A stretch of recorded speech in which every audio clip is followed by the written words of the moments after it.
Profe, pues resultó un grupo interesante. Me parece que un grupo excelente.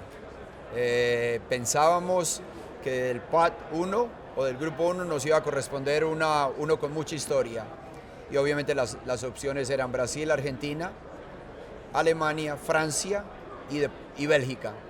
Y nos toca el actual campeón del mundo. Yo creo que extraordinaria oportunidad de competir contra el mejor y contra el país que ahora sirve de ejemplo al resto, por el proceso que viene teniendo, porque tiene un entrenador que ya lleva casi 11 años trabajando a nivel de selecciones y porque lo que más me impresiona positivamente de él es que en Brasil jugó con un sistema, ahora está jugando diferente y sigue produciendo y consolidando jugadores.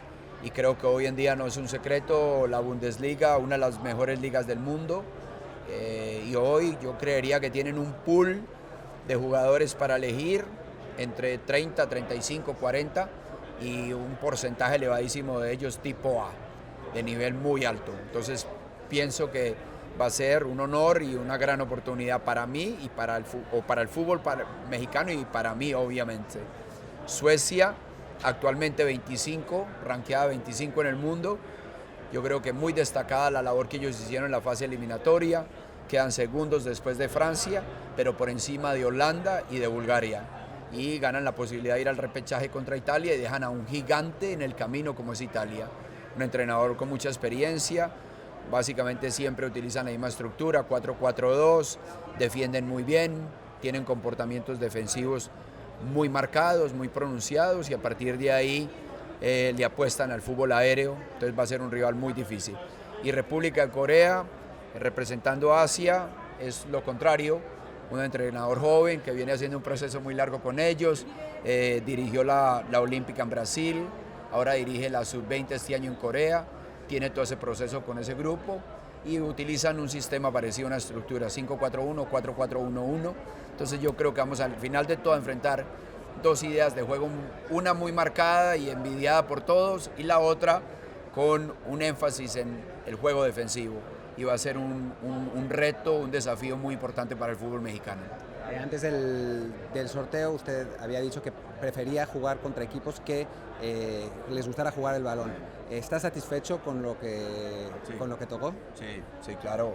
Yo creo que Alemania, fútbol de elaboración, con centrocampistas de mucho nivel, que casi nunca pierden la pelota, que tratan de siempre controlar el juego a través de la posesión. Y bueno, vamos a ver si les podemos disputar en el día esa posesión.